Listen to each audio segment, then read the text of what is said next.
Welcome. आज आपण GS2 MPSC men's GS2 यामधील जो एक पार्ट आहे लॉज, तो पार्ट आपण बघूया.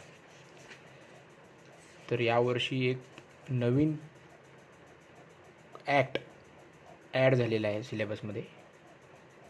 आपला पेपर 2 जो आहे ना MPSCचा, त्याचं नाव आहे Indian constitution and Indian politics. त्यामध्ये 12 नंबरचा जो पॉईंट आहे, महाराष्ट्र लँड रेव्हेन्यू कोड 1966, हा एक नवीन पार्ट ॲड झालेला आहे. याआधी आपल्याला कधीच हा पार्ट सिलेबसमध्ये नव्हता. हे कधी शिकवायचे हा पार्ट? जेव्हा आपली अपॉइंटमेंट ॲज अ तहसीलदार और नायब तहसीलदार व्हायची, तेव्हा आपल्या ट्रेनिंगमध्ये हे कोड शिकवायचे, महाराष्ट्र लँड रेव्हेन्यू कोड 1966. पण यावर्षीपासून MPSCला अशी अपेक्षा आहे की तुम्ही प्रिपरेशन मोडमध्येच थोडंफार या कायद्याबद्दल वाचून यावं. म्हणजे आपल्याला सिलेबसमध्ये फक्त इंट्रोडक्शन दिलेलं आहे या कोडचं, या ॲक्टचं. ठीक आहे, त्याच्यामुळे जास्त काही कठीण नाही आहे. वरच्यावर आपल्याला हे बघायचं आहे इन डिटेल नंतर ट्रेनिंगच्या वेळेस. ठीक आहे, इंटरेस्टिंग आहे ॲक्ट. जे लोक तालुका लेवलला किंवा विलेज लेवलला राहतात, रुरल बॅकग्राऊंड, त्यांना ॲक्टबद्दल ऑलरेडी थोडंफार माहिती असतेच. म्हणजे ॲक्ट काय हे माहीत नसणार, पण त्यातले जे इन्व्हॉल्व आहेत कॅरेक्टर, फॉर एक्झाम्पल तलाठी, कोतवाल, मंडल अधिकारी, ह्या गोष्टी या मुलांना माहीत असतातच.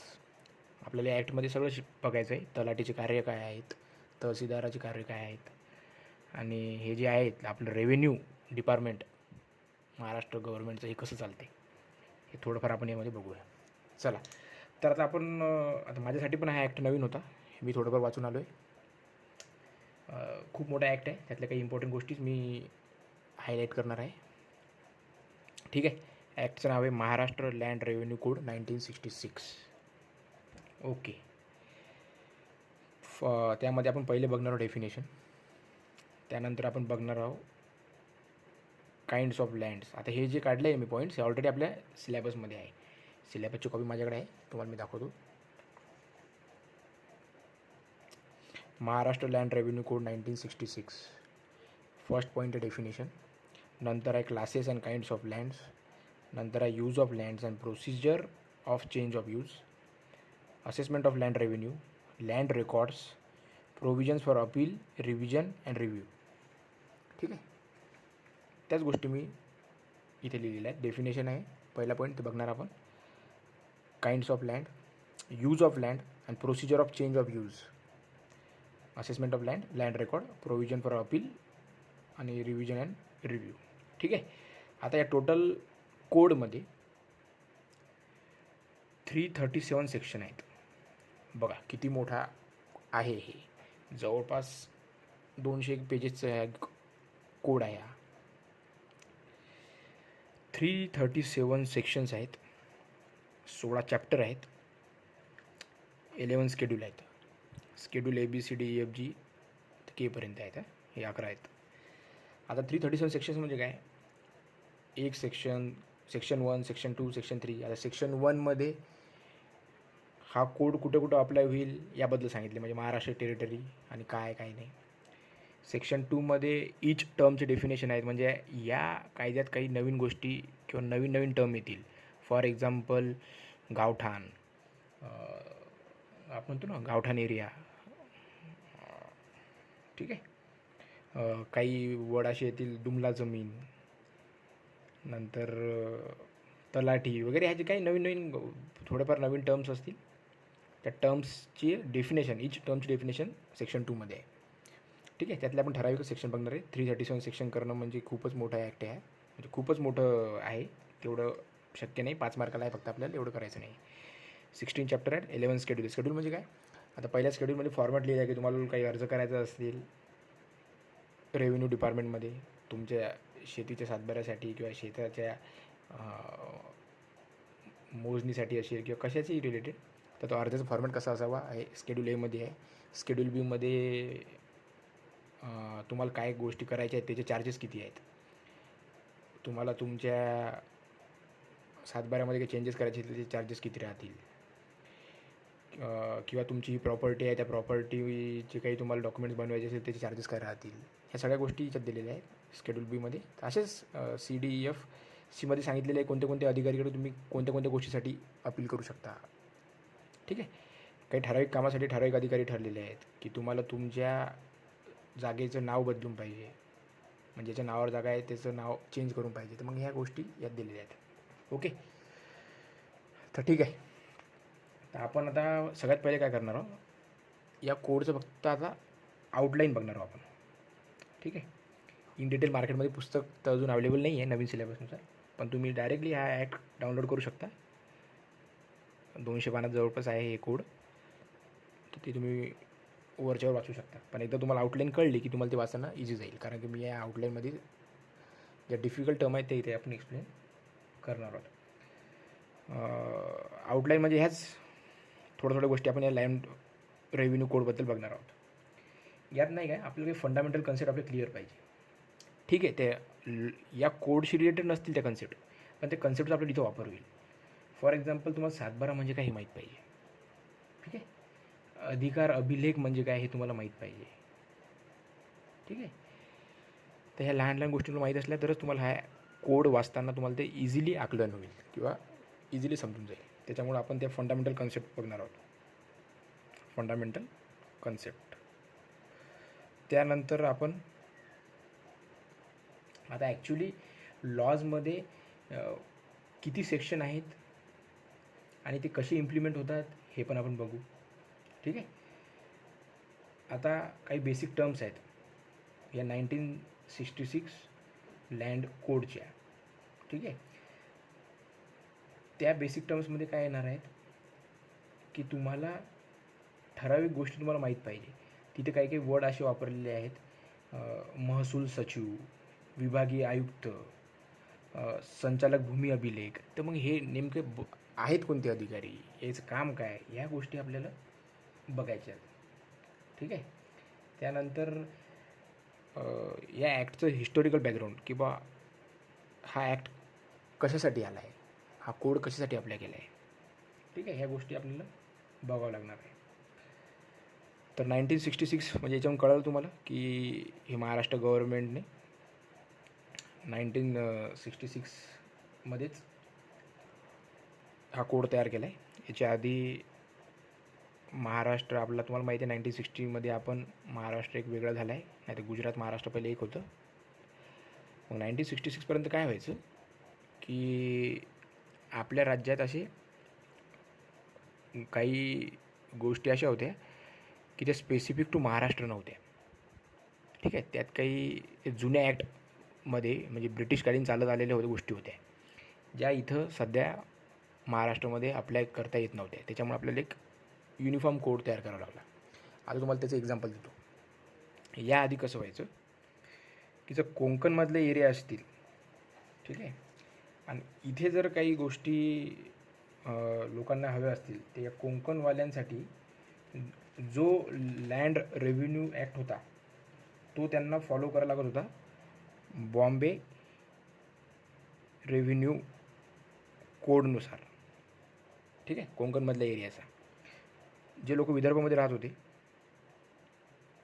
त्यांच्यासाठी मध्य प्रदेश रेव्हेन्यू ॲक्ट होता. आता हे सगळं आता 1870-80मधला ॲक्ट आहे हा, म्हणजे ब्रिटिशकालीन गोष्टी आहेत ह्या. जे लोक मराठवाड्यामध्ये राहत होते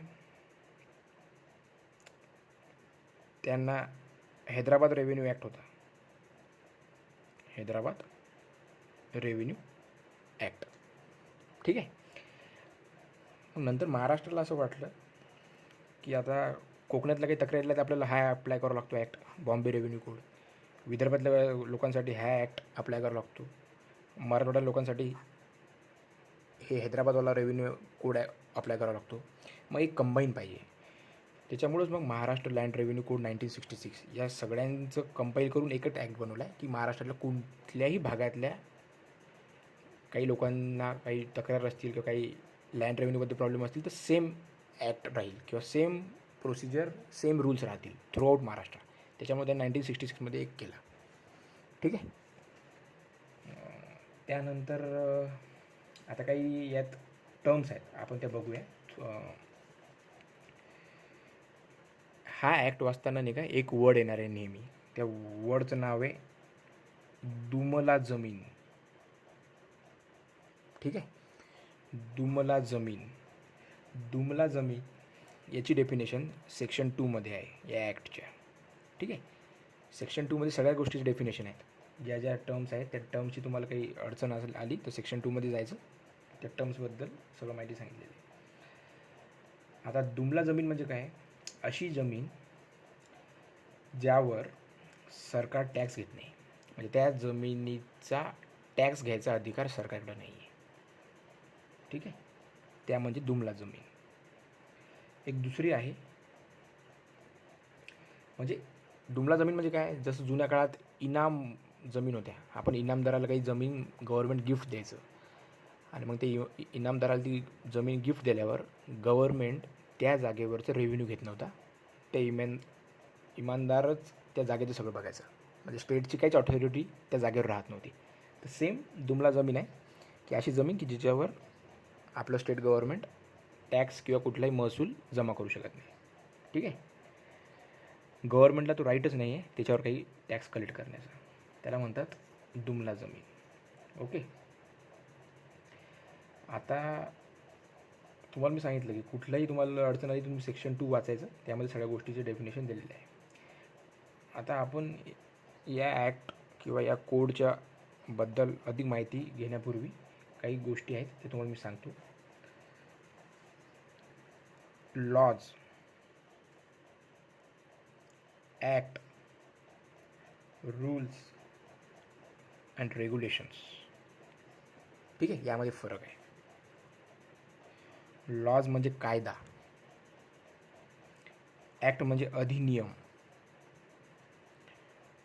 रूल्स म्हणजे नियम अँड रेग्युलेशन्स म्हणजे नियामके. तर आपलं काय होतं बऱ्याचदा बोलण्यात किंवा आपल्या बोली भाषेत काय होऊन जाते, आपण laws, act, rules, regulation interchangeably वापरतो आणि एकाच गोष्टीसाठी ते वापरून टाकतो आपण. आपल्याला ते समानार्थीच वाटते सगळं, पण ॲक्च्युली त्याचं जर कायद्याची नुसार जर त्याची भाषा बघितली तर त्याची मिनिंग वेगवेगळे आहेत. ठीक आहे. लॉज म्हणजे कायदा, ॲक्ट म्हणजे अधिनियम, रूल्स म्हणजे नियम, रेग्युलेशन म्हणजे नियामके. आता ह्या सगळ्या गोष्टी लॉजच्या अंडरच येतात. जर समजा लॉज एक सेट असेल, ठीक आहे, लॉ नावाचा हा जर सेट असेल तर त्याचे सबसेट आहेत ॲक्ट, रूल्स, रेग्युलेशन्स. ठीक आहे. म्हणजे लॉ हा एक ब्रॉड कन्सेप्ट आहे आणि त्याच्या अंडर मग काही ॲक्ट येतील, काही रूल्स येतील. आता कुठलेही लॉ अप्लाय करण्यासाठी काही रूल्स लागतील ना, तर मग ते किंवा कुठलं ॲक्ट लागतील, तर ह्या गोष्टी लॉजच्या अंडर येतात. लॉज आहे त्यामुळे आपण म्हणतो ना लॉ इज लिव्हिंग डॉक्युमेंट. म्हणजे काय?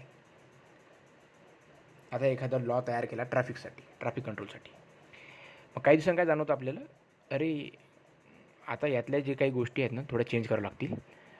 आता आपल्याला काही गोष्टीसाठी चेंजेस म्हणजे काय, या लॉमध्ये कुठल्या चेंजेस करतो आपण, आपल्याला काळानुसार बदलावं लागतं तो लॉ. आता पहिले असं नव्हतं की हेल्मेट कंपल्सरी होतं. ठीक आहे. मग जेव्हा ट्रॅफिकचा रूल आला असेल त्यात हेल्मेटच्याबद्दल उल्लेखच नसेल. मग जेव्हा हेल्मेटचं इन्व्हेन्शन झालं तेव्हा त्यात हेल्मेटचं अप्लाय केलं असेल. मग हेल्मेटचं अप्लाय करताना आपल्याला एक नवीन सेक्शन त्यामध्ये ॲड करावं लागलं असेल की हेल्मेट घालणे कंपल्सरी आहे. ठीक आहे. म्हणजे या कुठलाही जो लॉ असतो त्याला आपण लिव्हिंग डॉक्युमेंट यासाठीच म्हणतो की त्यात आपण चेंजेस करत राहतो. चेंजेस होत असतील तर मग आपण ते काय म्हणतो की ती लिव्हिंग थिंग आहे की त्यात बदल होत राहतो.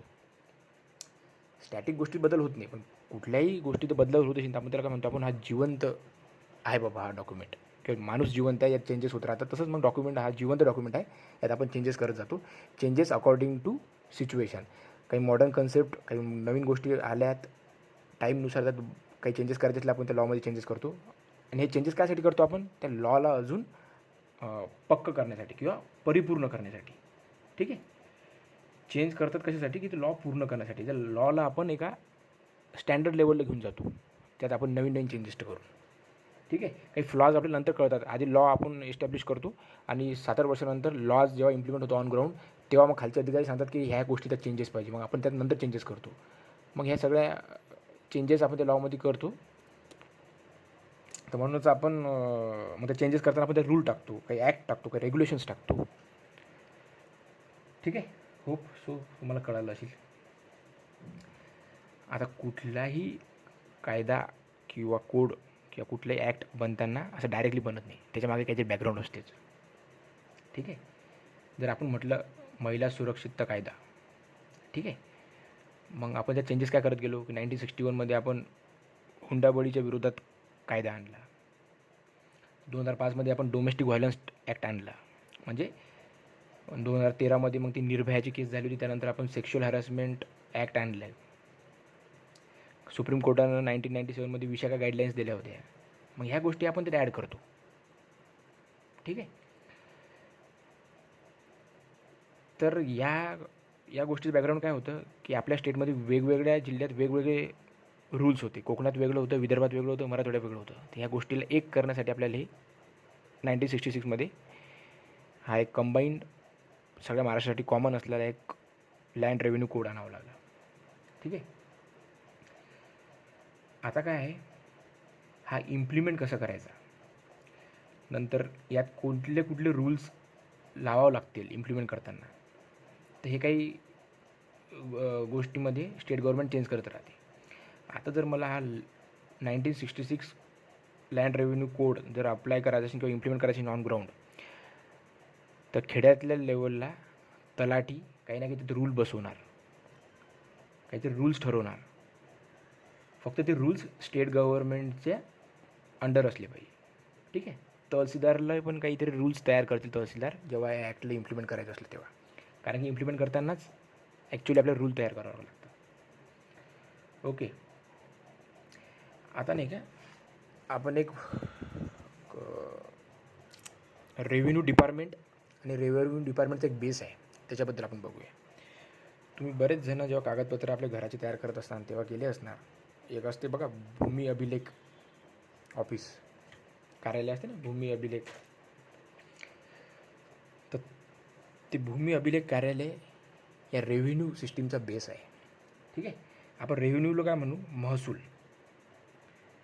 ठीक आहे. रेव्हेन्यू डिपार्टमेंट आणि याचाच बेस आहे भूमी अभिलेख.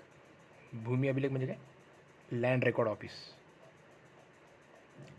या भूमी अभिलेखमध्ये ते जमिनीबद्दलचे नकाशे, आराखडा, ह्या सगळ्या गोष्टी असतात. तर रेव्हेन्यू डिपार्टमेंटमध्ये कोण कोण येते आपण ते बघूया पहिले. म्हणजे कसं आहे, ह्या गोष्टी क्लिअर असल्या आपल्याला की आपण हा कोड जेव्हा तुम्ही स्वतःहून वाचाल तेव्हा तुम्हाला सगळ्या गोष्टी इझी जातील. रेव्हेन्यू डिपार्टमेंटचे काय, पहिली रेव्हेन्यू मिनिस्ट्री, त्याचे मिनिस्टर वगैरे असतील रेव्हेन्यूचे. त्यानंतर त्याचा सेक्रेटरी, त्या मिनिस्ट्रीचा सचिव. ठीक आहे. त्याला म्हणू आपण रेव्हेन्यू सेक्रेटरी. त्याच्या खाली डिव्हिजनल कमिशनर. Divisional commissioner. आता महाराष्ट्रामध्ये 6 डिव्हिजन आहेत. तर या रेव्हेन्यूसाठी पण महाराष्ट्र 6 डिव्हिजनमध्ये डिवाईड केलेलं आहे. कोकण, नाशिक, पुणे, औरंगाबाद, नागपूर, अमरावती. ठीक आहे. तर ईच डिव्हिजनचा कमिशनर, त्याच्या खाली राहणार कलेक्टर. त्यानंतर राहील डेप्युटी कलेक्टर. त्यानंतर राहील तहसीलदार. त्यानंतर राहील नायब तहसीलदार. ठीक आहे. त्यानंतर राहील मंडल अधिकारी. ठीक आहे. त्याला आपण म्हणतो सर्कल ऑफिसर. ठीक आहे, मंडल अधिकारी. त्यानंतर राहील तलाठी. आणि त्याच्यानंतर राहील लास्टला कोतवाल. हे झालं रेव्हेन्यू डिपार्टमेंटची पूर्ण चेन सिस्टीम. रेव्हेन्यू सेक्रेटरी हा असतो स्टेट लेवलला. डिव्हिजनल कमिशनर असतो हा डिव्हिजन लेवलला. ठीक आहे. महाराष्ट्र 6 डिव्हिजन आहे, डिव्हिजन लेवलला. कलेक्टर असतो डिस्ट्रिक्ट लेवलला. डेप्युटी कलेक्टर असतो, काय असते, हा SDM. एका डिस्ट्रिक्टमध्ये 12 तालुके असतात, तर 4 तालुक्यांच्या निगराणीसाठी एक डेप्युटी कलेक्टर असतो. तर अशा जिल्ह्यात 2-3 डेप्युटी कलेक्टर असतात. ठीक आहे. डेप्युटी कलेक्टरचा एरिया जो असेल 3-4 तालुके मिळून त्याच्यासाठी डेप्युटी कलेक्टर आहे. एका तालुक्यासाठी असतो तहसीलदार, त्याच्या हाताखाली आहेत नायब तहसीलदार, त्याच्या हाताखाली आहे सर्कल ऑफिसर. सर्कल ऑफिसर म्हणजे काय, एका तालुक्यात जर 100 खेडे असतील तर 10 खेडे एका सर्कल ऑफिसरकडे दिलेले असतात. ठीक आहे. असे सर्कल ऑफिसर. आणि तलाठी, प्रत्येक 2-3 गाव मिळून एक तलाठी असतो आणि त्याच्या हाताखाली असतो कोतवाल. ठीक आहे. म्हणजे तलाठी झाला एकदम व्हिलेज लेवलला,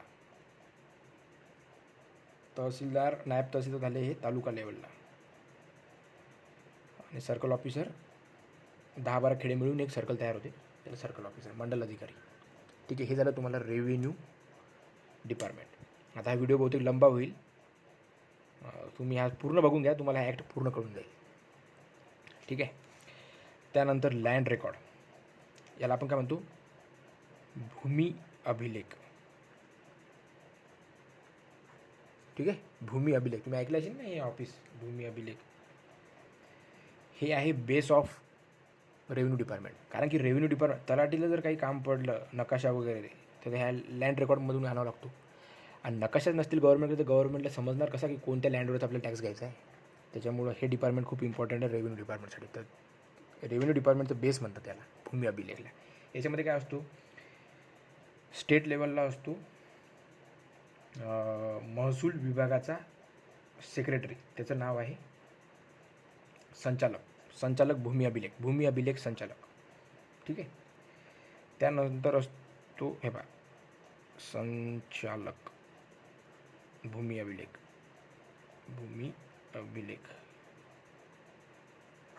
हे झालं स्टेट लेवलला.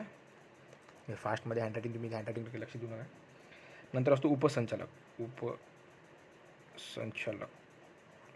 हा असतो डिव्हिजन लेवलला. त्यानंतर असतो जिल्हा अधीक्षक हा असतो डिस्ट्रिक्ट लेवलला. त्याच्याखाली असतो उप अधीक्षक.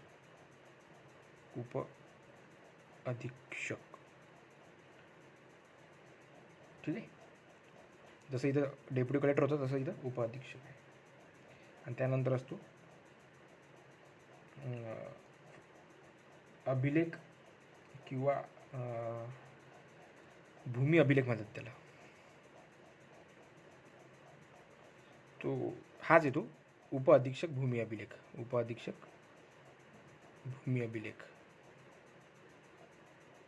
हा तालुका लेवलला आहे. ठीक आहे. स्टेट लेवलला आहे संचालक भूमी अभिलेख, डिव्हिजन लेवलला आहे उपसंचालक, जिल्हा लेवलला आहे जिल्हा अधीक्षक, आणि तालुका लेवलला आहे उप अधीक्षक भूमी अभिलेख. ओके. हा आहे जिल्हा अधीक्षक भूमी अभिलेख, हा आहे उप अधीक्षक भूमी अभिलेख जिल्हा लेवलला, जिल्हा उप अधीक्षक भूमिलेख, उप अधीक्षक भूमिलेख तालुका लेवल. ओके. हे इम्पॉर्टंट होतं. आता या लँड रेकॉर्डलाच मराठीत म्हणतात भूमी अभिलेख आहे. लँड रेकॉर्ड यांच्याकडे काय असते की टाऊन, ठीक आहे, या टाऊनचं प्लॅनिंग किंवा सिटीचं जे काय असेल रचना, त्याचे नकाशे, मॅप्स, घराचे मॅप्स, जमिनीचे मॅप्स त्या टाऊनमधले, हे पूर्ण मॅप नकाशे ठेवायचं डिपार्टमेंट म्हणजे ते भूमी अभिलेख. आणि खेड्यापाड्यातले जमिनी, शेतीचा आराखडा, त्या शेतीचा आराखडा आपण म्हणतो ना, त्या सगळ्या गोष्टी या लँड रेकॉर्ड या डिपार्टमेंटमध्ये असतात. ओके. आता आपण त्यानंतर बघू की 6 डिव्हिजन तुम्हाला मी सांगितले. 6 डिव्हिजन रेव्हेन्यूसाठी. कोकण आहे, नाशिक आहे, पुणे आहे, नागपूर, औरंगाबाद, अमरावती. ठीक आहे. त्यानंतर आता नाही का आपण वेगवेगळे डिपार्टमेंट बघूया. आता पहा, रुरल डेव्हलपमेंट. ठीक आहे.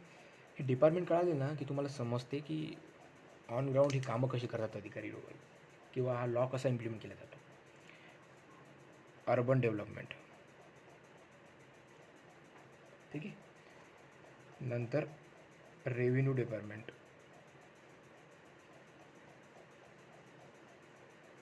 आणि लँड रेकॉर्ड म्हणजे भूमी अभिलेख. लँड रेकॉर्ड डिपार्टमेंट, याला आपण म्हणतो भूमी अभिलेख. ठीक आहे. आता बघा, रुरल डेव्हलपमेंट म्हणजे काय, जिल्हा लेवलला झेडपीला त्याचा CEO मुख्य कार्यकारी अधिकारी हा त्याची मोठी ऑथॉरिटी असते, हेड. तालुका लेवलला पंचायत समितीमध्ये BDO, म्हणजे रुरल डेव्हलपमेंटचं जिल्हा लेवलला बघतो CEO, तालुका लेवलला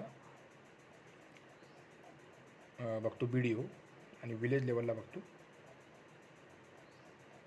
ग्रामसेवक. ठीक आहे. हे तुम्हाला कळलं ना आता की रुरल डेव्हलपमेंट डिपार्टमेंट कसं चालते. ग्रामविकास एका जिल्ह्याचं, जिल्हा लेवलला CEO, तालुका लेवलला BDO आणि विलेज लेवलला ग्रामसेवक. तसंच अर्बन डेव्हलपमेंट, आता महानगरपालिका असेल, हे होतं रुरल विलेज लेवल. समजा अर्बन एरिया, याचा कसं असतं, महानगरपालिकेचा आयुक्त असतो. ठीक आहे. म्युन्सिपल कॉर्पोरेशनचा आयुक्त. त्यानंतर छोटं असेल गाव, तालुका लेवल, त्याला मग नगरपंचायत किंवा नगर परिषद असतं, त्याला मुख्य अधिकारी असतो CEO. हे CEO आहे मुख्य कार्यकारी अधिकारी. इथे फक्त मुख्य अधिकारी CEO नगरपालिका किंवा नगरपंचायतला असतो किंवा नगर परिषदला असतो हा मेन, आणि महानगरपालिकेला आयुक्त असतं. महसूल विभागामध्ये आपण ते बघितलं चेन पूर्ण. सेक्रेटरी रेव्हेन्यू डिपार्टमेंट ते कोतवाल. इकडे लँड रेव्हेन्यूमध्ये आपण बघितले सेक्रेटरी स्टेट लेवलले, तर लास्टला उपअधीक्षकपर्यंत है ना. इथं संचालक होता स्टार्टिंगला आणि लास्टला उपअधीक्षक होता. संचालक आणि उपअधीक्षक लास्टला. हे आलं लँड रेकॉर्डमध्ये. ओके. आता त्यानंतर या लॉससाठी आपल्याला इम्पॉर्टंट आहे तलाठीचे कार्य. तलाठी. ठीक आहे. हा 5 मार्काला हा पूर्ण आपल्याला महाराष्ट्र लँड रेव्हेन्यू कोड आहे 1966. तुम्हाला याचे सध्या कुठलेही पुस्तक अवेलेबल नाही आहे, कुठलेही सोर्स नाही आहे सध्या. डायरेक्ट ॲक्ट डाउनलोड करायचा आहे, पण तो ॲक्ट डायरेक्ट वाचता येणार नाही आहे. या व्हिडिओमध्ये तुम्हाला ओव्हरऑल त्याची आयडिया देऊन देतो मी, कसं वाचायचं आहे, की काय कसा असतो तो कोड, कसा अप्लाय होतो, कसा इम्प्लिमेंट होतो, कुठले अधिकारी इन्व्हॉल्व असतात. हे एकदा तुम्ही हा व्हिडिओ बघितला की तुम्हाला ऑटोमॅटिकली तो कोड वाचताना काही अडचण येणार नाही. आता तलाठीचे कार्य आपल्याला इम्पॉर्टंट आहे, कारण की तलाठी कोण आहे, हा तर मेन ऑफिसर म्हणावं लागेल रेव्हेन्यू डिपार्टमेंटचा, कारण की हा ग्राउंड लेवलला हाच काम करतो सगळे तलाठी. ग्राम लेवलला महसूल अधिकारी म्हणजे कोण, तलाठी. ठीक आहे. तलाठीचं काय असते कार्य, 1 ते 21 गाव नमुने. ठीक आहे. म्हणजे रेव्हेन्यू डिपार्टमेंटचं व्हिलेज लेवलला जर कार्य असेल तर नमुना नंबर 1, नमुना नंबर 2, तर असे 21 नमुना. तर या 21पर्यंतच हा खेळ चालतो सगळा.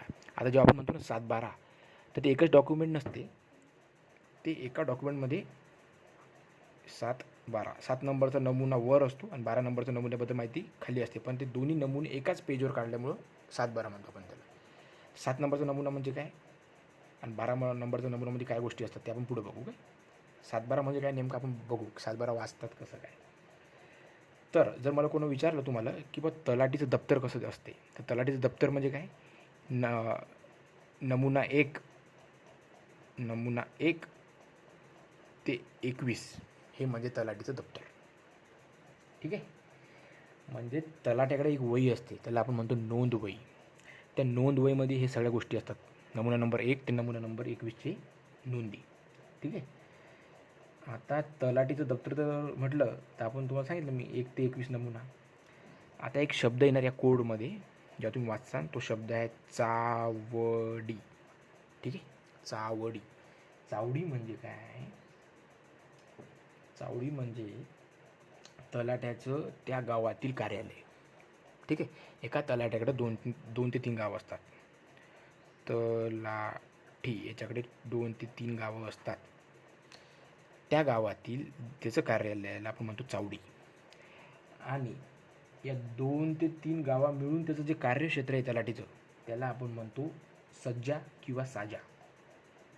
ठीक आहे. तलाठीचं दोन ते तीन गावं असतात तलाठीकडं. ते 2 ते 3 गावं मिळून जे कार्यक्षेत्र आहे त्याला आपण म्हणतो साझा किंवा सज्जा. तर सज्जा साझा हे वर्ड त्या तुम्हाला ते जेव्हा तुम्ही वाचाल तो कोड तेव्हा येईल, तुम्हाला कळणार नाही सज्जा म्हणजे काय साझा म्हणजे काय, ह्या गोष्टी आहेत त्या. चावडी म्हणजे त्या तलाठीचं त्या गावातील कार्यालय. ओके. आता काय होते, तलाठी नेमकं कामं कोणते करतो? त्या गावातील पीक नोंदणी करणे, त्या गावातील शेत नोंदणी करणे, सातबाराचा उतारा काढून देणे, असे 1 ते 21 काम आहे त्याकडे. नमुना नंबर 1 ते नमुना नंबर 21पर्यंतची कामं आहे. आता प्रत्येकच नमुना आपण इथं बघून चालणार नाही, कारण की खूप मोठं होऊन जाईल मग. ठीक आहे. आता परत अजून आपण ॲक्टला सुरुवात केली नाही आहे. त्या ॲक्टला सुरू करण्याच्या पहिलेच आपण काही बेसिक फंडामेंटल कन्सेप्ट ते बघत आहोत. ठीक आहे. हा ॲक्ट वाचताना तुम्हाला एक शब्द येईल, तिथं वाचताना तुम्हाला येईल भोगवटादार वर्ग 1. ठीक आहे. भोगवटादार वर्ग 1. दुसरा शब्द येईल भोगवटादार वर्ग 2. ठीक आहे. आणि तिसरा शब्द येईल शासकीय पट्टे. ठीक आहे. शासकीय पट्टेदार, याला काय म्हणतो शासकीय पट्टेदार. आता या ॲक्टमध्ये 337 सेक्शन्स आहेत. ठीक आहे. तर त्यातलं सेक्शन 29मध्ये भोगवटादार वर्ग 1 म्हणजे कोण, भोगवटादार वर्ग 2 म्हणजे कोण आणि शासकीय पट्टेदार म्हणजे कोण याच्याबद्दल सांगितलं आहे. आता आपण बघू भोगवटेदार वर्ग 1 म्हणजे काय. आता भोगवटेदार वर्ग 1 म्हणजे असे ओनर्स ऑफ लँड की ज्यांना लँड विकताना स्टेटची परमिशन घ्यावं लागत नाही. समजा एखादा शेतकरी आहे ए नावाचा, तर ए नावाच्या शेतकऱ्याकडे 10 एकर जमीन आहे आणि त्याला ती विकायची आहे. तर त्याला ती विकताना स्टेट गव्हर्नमेंटची परमिशन घ्यायचं काम नाही आहे. त्याच्याकडे ती फुल ऑथॉरिटी गव्हर्नमेंटनं दिलेली आहे की तुम्ही तुमचं करा, काय करायचं ते. कोणाच्या नावावर हस्तांतरित म्हणजे कोणाच्या नावावर ट्रान्सफर करायचं असेल किंवा विकून टाकायचे असेल, ती तुम्हाला फुल पॉवर दिलेली आहे. तुम्ही तुमचं बघू शकता. तर तसले जे ओनर्स आहेत ते भोगवटेदार वर्ग 1 मध्ये येतात. भोगवटेदार 2 मध्ये काय येते, ए नावाचा व्यक्ती हा त्याचा मालिक असतो, बट त्याला जर ते काही विकायचं असलं पुढं जाऊन उद्या चालून विकायचं असलं तर त्याला गव्हर्नमेंटची परमिशन घ्यावी लागते. हे 2 मध्ये येतात. इथं हा ओनर फुल पॉवर, काय करायचं कर. या इथं ओनरला रेस्ट्रिक्शन्स आहेत, काहीतरी निर्बंध टाकलेले गव्हर्नमेंटनं की तुला विकताना बाबा स्टेट गव्हर्नमेंटची परमिशन घ्यावी लागतील. पार्शियल पॉवर, या ओनरला पार्शियल पॉवर आहे. मालक तोच असणार, मालकाच्या नावावर जमीन असणार, पण जर तो मालक भोगवटादार वर्ग 2 मध्ये येत असेल तर त्याला विकताना अडचण येतात, त्याला गव्हर्नमेंटची परमिशन घ्यावी लागते. आणि असे मालक जे भोगवटादार वर्ग 1 मध्ये येत असतील ते त्याचे ओनर पण आहेत स्वतः आणि ते काही करू शकतात, विकू पण शकतात. आता शासकीय पट्टेदार म्हणजे काय, गव्हर्नमेंट काय करते 5 ते 10 वर्षासाठी आपली जमीन काही शेतकऱ्यांना भाड्यानं देते ऑन रेंट. 5 ते 10 वर्षासाठी ऑन रेंट गव्हर्नमेंट ती जागा त्यांना देते. म्हणजे ते शेतकरीच्या जागेचे ओनर नसतात, ओनर असते गव्हर्नमेंट. ओनर कोण असते, गव्हर्नमेंट, पण ते 5 ते 10 वर्षासाठी भाड्यानं देतात काही माणसांना, म्हणून त्याला म्हणतो आपण शासकीय पट्टेदार. ठीक आहे. मग काय होईल जर तलाठी त्या गावात गेला आणि तो त्या जमिनीची नोंद करायला लागला. मग तो जमिनी नोंद करताना बघतो की हा मालक भोगवटेदार वर्ग 1 मध्ये आहे का, हा भोगवटादार वर्ग 2 मध्ये येतो का, हा शासकीय पट्टेदार आहे, हा मालकच नाही आहे, फक्त 5-10 वर्षासाठी भाड्यानं घेतलेलं आहे. मग हा दरवर्षी जेव्हा तिची नोंद करतो पिकांची तेव्हा तो तिथं मेन्शन करतो की मी ही जी जमीन बघितली 5 एकरची आहे आणि याचा मालक भोगवटादार वर्ग 1 मध्ये येतो. ठीक आहे. म्हणजे काय होते, तो सातबाऱ्यावर जेव्हा नोंद करतो पिकांची तेव्हा तो त्या ओनरचा टाईप पण तिथं मेन्शन करून टाकतो. म्हणजे आपण जेव्हा दुसऱ्या सातबारा वाचतो म्हणजे आपल्याला विकत घ्यायचं असलं जमीन, ते आपल्याला समजते की अरे आपण ज्याच्याकडून शेत घेणार आहोत तो भोगवटादार वर्ग 1चा आहे का, म्हणजे त्याला कोणाची परमिशन घ्यायचं का, आपण डायरेक्ट आपल्याला विकू शकतो. तो भोगवटेदार वर्ग 2चा असेल ओनर तर त्याला परमिशन घ्यावी लागते. आपण याच्याकडून शेत घेऊन फायदा नाही, पहिले याला परमिशन घेऊ द्या गव्हर्नमेंटची. आणि हा जर शासकीय पट्टेदार असेल त्याची जमीनच नाही आहे आणि आपण याच्याकडून जो जमीन घेतो तर आपण फसून जाऊ. कारण की हा ओनर नाहीच आहे, याचा ओनर गव्हर्नमेंट आहे, याला 5-10 वर्षाचा रेंटवर दिला आहे, मग त्याचा सातबारावरती उल्लेख असतो. तर हे सगळ्या बारीक गिरीक गोष्टी मस्त आपल्या तलाठी मेन्शन करतो. ठीक आहे. आता आपण काय करणार की तलाठीचे जे कामं आहेत तुम्हाला मला सांगायचे होते सातबाराबद्दल किंवा पिकाची नोंदणीबद्दल, त्यात आपण बघणारच आहोत. त्याआधी आपण थोडं अजून एक गोष्ट नवीन ज्या आहेत त्या बघू. ठीक आहे. परत थोडं तलाठीबद्दल बघूया. तलाठी हा इतका इम्पॉर्टंट व्यक्ती आहे ना, तलाठीला king pin of revenue administration in district असं म्हणतात. किंग म्हणतात ॲक्च्युली. ओके. तलाठी अगेन, आता तलाठी काय करतो, पिकांची पाहणी करतो. तर तो वर्षातून 2 वेळा पिकांची पाहणी करतो गावात जाऊन. त्याकडे 2-3 गावं असतात, मग ते तलाठीकडे ते 2-3 गावांची पीक पाहणी करून ठेवावं लागते त्याला. पीक पाहणी का करून ठेवावं लागते, कारण की उद्या जर काही पूर वगैरे आला आणि त्या माणसाच्या शेतातून पीक वाहून गेलं आणि त्या माणसानं जर क्लेम केलं गव्हर्नमेंटकडे, मला नुकसान झाले माझं, तर मला त्याची भरपाई पाहिजे, आणि ॲक्च्युली त्यानं खरंच तिच्यावर पीक लावलं होतं की नाही, मग हे तलाठीच्या त्या वर्षीच्या सातबाऱ्यामध्ये मेन्शन असेल, अपडेटेड सातबाऱ्यामध्ये, की हां याच्याकडं गव्हाचं पीक होतं, त्यानं गेहू लावलेला होता, पण पुरामुळे तो वाहून गेला आहे, त्याचं नुकसान झालं आहे, त्याला तुम्ही देऊ शकता. कारण की यात मग कोणी खोटं बोललं, ॲक्च्युली त्याची जमीन पडीत असणार आणि त्याने कोणतं पिकच नाही घेतलं आणि तो गव्हर्नमेंटकडे क्लेम करणार की अरे या पुरामध्ये माझं जमिनीत नुकसान झाले, माझं पीक वाहून गेलं. पण पीक होतं की नाही हे तलाठी बघणार. तर तलाठीचं पीक पाहणी करत असतो. ठीक आहे. अजून बऱ्याच गोष्टीसाठी पीक पाहणी करतात. का करतात ते पुढे बघूया आपण. तर पीक पाहणी 2 वेळा होते वर्षातून. किती वेळा होते? 2 टाइम्स. आपल्याकडे 2 सीझन आहेत बेटा, खरीप आणि रब्बी. ठीक आहे. तर खरीप सीझनमधले क्रॉपची नोंदणी, पिकांची नोंदणी ऑगस्ट, सप्टेंबर आणि 15 ऑक्टोबर या 2.5 महिन्यात होत असते. आणि रब्बीची नोव्हेंबर, डिसेंबर, 15 जानेवारी. तर 2 वेळा तलाठी पीक नोंदणी करतो, पीक पाहणी करतो. तलाठी वर्षातून 2 वेळा पाहणी करतो पिकांची, एकदा खरीप सीझनमध्ये, एकदा रब्बी सीझनमध्ये. खरीप सीझनमध्ये ऑगस्ट, सप्टेंबर ते 15 ऑक्टोबर, रब्बीमध्ये नोव्हेंबर, डिसेंबर, 15 जानेवारी. यात आपण पीक पाहणी करतो आणि तो मेन्शन करतो कुठलं पीक आहे, डाळ आहे, तीळ आहे, काय लावले, ऊस आहे, काय लावले, सगळं. ठीक आहे.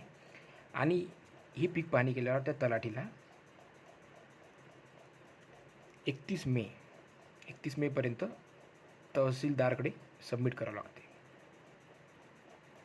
म्हणजे तलाठीचे जे कार्यक्षेत्र आहे 2-3 गावं, त्या 2-3 गावांची पीक पाहणी करून, त्या दोन्ही सीझनची पीक पाहणी करून, ते सगळा अहवाल तयार करून त्याला तो तहसीलदाराकडे 31 मेपर्यंत सबमिट करावा लागतो. बरं, मग पीक पाहणी करताना हा तलाठी एकटा येतो का? तर नाही.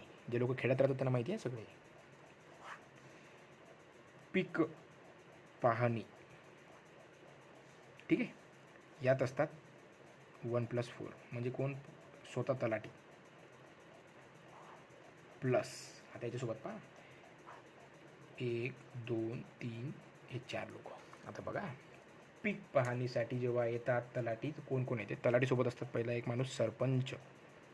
म्हणजे माझ्या शेतात जर पीक पाहणी आलं तर माझ्या शेतात कोण राहील आलेला? तलाठी आलेला राहील, सरपंच. कुठलाही 1, 2 किंवा 1 ग्रामपंचायत सदस्य. ठीक आहे.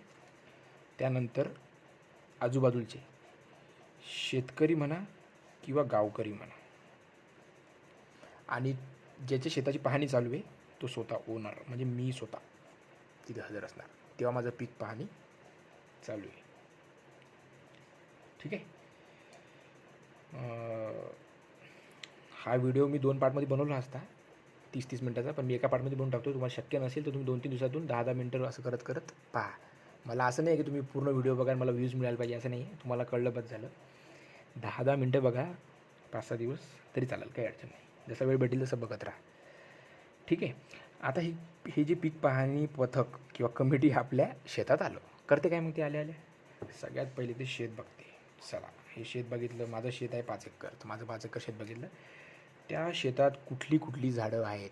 2 सागवानाची आहे, 3 चंदनाची आहे, 2 वडाची आहे. ते पूर्ण झाडाची नोंदणी. ठीक आहे. ते बघणे, कुठली कुठली झाडं आहे ते बघणे. त्याच्या शेतमध्ये जलसिंचनासाठी काय आहे? विहीर आहे, बोरवेल आहे, पाईपलाईन आहे, तलाव केलेला आहे, हे सगळ्या गोष्टी नोंद करणे. नंतर फळझाडे कोणते, आंबा, चिकू काही असेल कोणती झाडं, तर फळझाडे कुठली आहेत, म्हणजे साधे झाडं कुठली आहे आणि फळझाडे कुठली आहेत. नंतर याच्या शेतात कुठलं पीक आहे ते. आणि ह्या सगळ्या गोष्टीसाठी याच्यासोबत प्रूफ असतेच ना, कारण की सरपंच आहे सोबत, ग्रामपंचायत सदस्य आहे, शेतकरी आहे, ओनर आहे, म्हणजे दरवर्षी हे नोंदणी करतात. मग चुकून जर आपण परमिशन न घेता झाड तोडलं तर पुढच्या वर्षी जर तलाठी येतो आणि तो बघतो, अरे मागच्या वर्षी तर इथे लिहिलं होतं 2 सागवानाचे झाड, आता 0 सागवानाचे झाड दिसत आहे, 2 सागवानाचे झाड कुठं गेलेत, परमिशन घेतली होती का तुम्ही. म्हणून ह्या गोष्टीचे इम्पॉर्टंट, तलाठी खूप इम्पॉर्टंट कॅरेक्टर प्ले करतो. पण याला जर करप्शन केलं तर मग संपला विषय. कारण की हा एन्व्हायरमेंटचं इतकं काळजी करणारा म्हणजे बनू शकतो, हा एन्व्हायरमेंटलिस्ट बनू शकतो तलाठी, कारण की यांना झाडाची नोंदणी करतो हा. आणि याने जर चुकीची नोंदणी केली, 3 झाड असताना 2 दाखवले आणि एक ॲडजस्ट करून घेतलं, तर मग काय फायदा. ठीक आहे. तर तलाठी ह्या गोष्टी म्हणजे पीक पाहणी कमिटी ह्या गोष्टी बघते. मग तुमच्या 7/12मध्ये सगळा उल्लेख असतो, विहीर आहे का, बोरवेल आहे का, ती विहीरमध्ये 50% भागीदारी तुमची आहे का, पूर्ण 100% विहीर तुमची आहे, सगळ्या गोष्टी असतात. म्हणून तर आपण म्हणतो ना, 7/12 वाचला की सगळ्या गोष्टी क्लिअर होतात. आणि ते गव्हर्नमेंटचं रेकॉर्ड असते. त्यात काही कमी जास्त झोल आला तर मग ते तलाठीवर येते आणि वरच्या अधिकाऱ्यावर येते. ठीक आहे. आता काय होत असते, एक अजून एक कन्सेप्ट आहे. आता तलाठी नोंद करतो, शेतात गेला, त्यानं झाडं वगैरे बघितले, पण ॲक्च्युली काय होतं की माझं शेत आहे, हे माझं शेत आहे, ठीक आहे, माझं नाव ए आहे, मी राहतो मुंबईला आणि माझी शेती आहे कोकणात. आता मी तर काही रोज शेतात जात नाही, मग मी माझं शेत करायला एक माणूस दिलेला आहे, तो पीक लावतो, तो पीक पण काढतो, तो तिकडे विकतो आणि मला अर्धे पैसे देतो, आणि मी जे काय ठरवलं त्याला तो त्याला पैसे काढून घेतो. मग जेव्हा तलाठी येतो शेतात पीक नोंदणी करायला, तेव्हा त्याला काय कळते, अरे शेतकरी या शेताचा मालक तर ए आहे, पण जो जमीन कसत आहे तो बी आहे, जमीन कसणारा तो बी आहे, म्हणजे तो वेगळा आहे. मग 7/12मध्ये त्याचा उल्लेख पाहिजे, कसणारा वेगळा आहे, मालक वेगळा आहे. ठीक आहे. मग पण एच्या नावावर 7/12 राहणार, कारण की तो मालक आहे ना.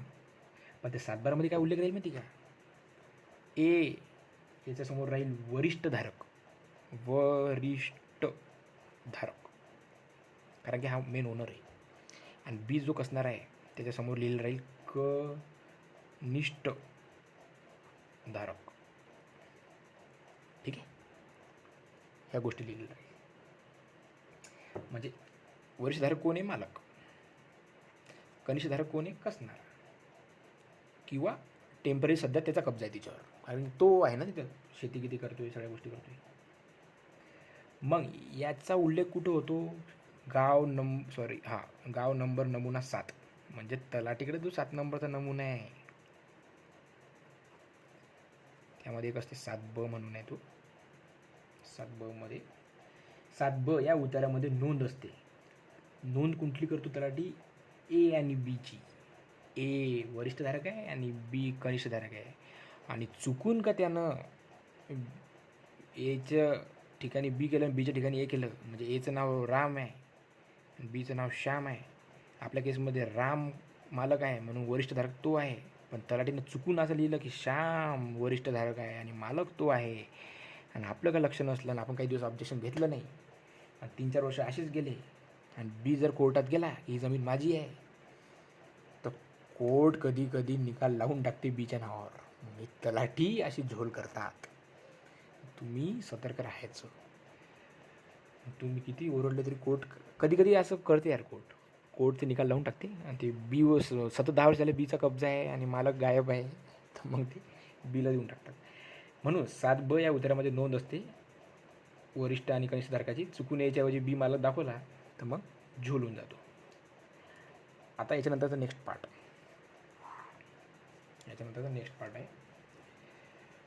बरं, आतापर्यंत आपण काय बघितलं,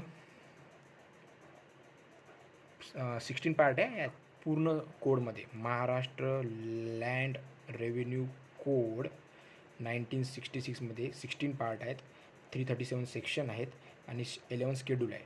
पार्ट 1 म्हणजे चॅप्टर नंबर 1मध्ये आपण बघितलं होतं सेक्शन 2. यामध्ये आपण बघितलं होतं व्हेरियस डेफिनेशन्स, म्हणजे कुठली टर्म आपल्याला अडली आहे ॲक्टमधली त्याची डेफिनेशन सेक्शन 2मध्ये असणार, ते पार्ट 1मध्ये आहे. MPSCनं विचारलं की कुठल्या सेक्शनमध्ये याची व्याख्या असणार, तर मग सेक्शन 2 लिहून टाकायचं आहे.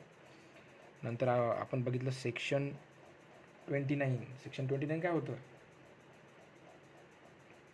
Kinds of lands. इथं बघितलं ना आपण,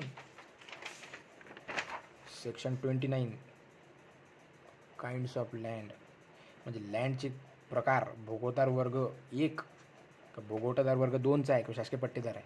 ओनर स्वतः आहे की ओनर म्हणजे ओनरला विकायचे राईट्स आहे का, ओनरला विकायचे राईट्स नाही आहेत का, परमिशन घ्यावं लागते का, ह्या गोष्टी आपण बघितलं ना. हे पूर्ण सिलेबसमध्ये आहे बरं. Kinds of lands. सगळ्यात पहिले काय आपण बघितलं, डेफिनेशन सिलेबसमध्ये. बघा हे इथं सिलेबस आहे, महाराष्ट्र लँड रेव्हेन्यू डेफिनेशन आपण बघितलं की सेक्शन 2 मध्ये सगळ्या गोष्टी डेफिनेशन दिलेल्या आहेत. Classes and kinds of land. Classes बघू आता आपण. काइंड्स ऑफ लँड्स सेक्शन 29 हे काइंड्स ऑफ लँड. भोगवटादार वर्ग 1, भोगवटादार वर्ग 2 आणि शासकीय पट्टेदार. आणि त्यानंतर आपल्याला बघायचं आहे, हे झालं काइंड्स ऑफ लँड आणि एक आहे classes of land. Classes of lands. ठीक आहे. क्लासेस ऑफ लँड्समध्ये आपण बघूया की काय गोष्टी आहेत. ठीक आहे. क्लासेस ऑफ लँड्स आता म्हणजे काय, जमिनीचे प्रकार. जमिनीचे प्रकार, कुठल्या प्रकारच्या जमिनी आहेत. ठीक आहे. सगळ्यात पहिली जमीन आहे गावठाण. गावठाण जमीन. नंतर आहे वाडा जमीन. नंतर आहे पारडी जमीन किंवा परडी जमीन. ठीक आहे. ऐकलाच ना, पारडी जमीन, परडी जमीन ते. तर याच्याबद्दल सेक्शन 125 मध्ये आहे. ठीक आहे. कशाबद्दल, वाडा जमीन आणि परडी जमीनबद्दल सेक्शन 29 मध्ये आहे. आणि सॉरी, गावठाणबद्दल आहे, कुठला सेक्शन होता, सेक्शन 122 आहे. सेक्शन 122. ठीक आहे. परत एकदा मी सांगतो, आतापर्यंत आपण काय बघितलं आहे, डेफिनेशन बघितली, सेक्शन 2 मध्ये आहेत त्या. काइंड्स ऑफ लँड सेक्शन 29 मध्ये आहे. आता आपण बघतोय क्लासेस ऑफ लँड, जे की सेक्शन 122 आणि सेक्शन 125. 122 मध्ये येते गावठाण आणि 125 मध्ये येते वाडा जमीन आणि परडी जमीन. तर सेक्शन 125 मध्ये येणाऱ्या जमिनीवर गव्हर्नमेंट टॅक्स घेत नाही. No collection of tax. Section 122 मध्ये येणाऱ्यावर टॅक्स कलेक्टेड, टॅक्स घेतात, गव्हर्नमेंट टॅक्स घेते. मग आता गावठाण म्हणजे काय, तू ऐकलं असेल ना कधी गावठाण. असं कुठलाही गाव की समजा आता जर हे गाव आहे पूर्ण, तर या गावामध्ये नाही का, इथं नाही का खूप सारे घरं आहे आणि इथं पॉप्युलेशन कॉन्सन्ट्रेटेड आहे, तर याला आपण म्हणतो गावठाण. गावठाण एरिया म्हणजे काय, तिथे खूप सारे लोक राहतात किंवा तिथे खूप सारे घरं कॉन्सन्ट्रेटेड आहे. त्या गावातला मुख्य एरिया गावठाण. आणि गावापासून खूप दूर इथे कुठेतरी एक असते वाडा जमीन. इथे काय करते तो गावकरी, त्याचे गुरे घोरे ठेवतो, खतं ठेवतो, पिकं ठेवतो, चारा ठेवतो. मग त्याची एक जमीन असते ना गावाच्या बाहेर. तुम्ही पाहिलं असेल ना, गावाच्या बाहेर एक जमीन असते, तिथे कोठे असतात, तिथे गाय म्हशी असतात, चारा असतो. मग ह्या गोष्टीला आपण म्हणतो वाडा जमीन. आणि आपल्या घराजवळ राहूनच जिथं शेती असते, अशी जमीन जिथं पिकाखाली लागवड झालेली आहे की पिकांची लागवड आहे तिथे, त्याला आपण म्हणतो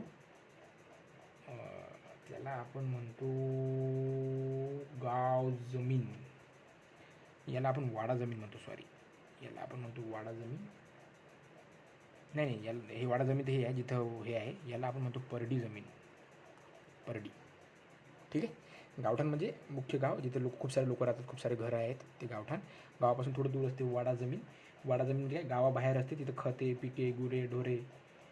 ठीक आहे. गावठाण जमिनीच्या बाहेर असते वाडा जमीन. गावठाण म्हणजे काय, गावामधील पॉप्युलेशन कॉन्सन्ट्रेटेड एरिया, जास्त घरं आहेत, मुख्य गाव. हे येते section 122 tax collected. Section 125 no tax collection.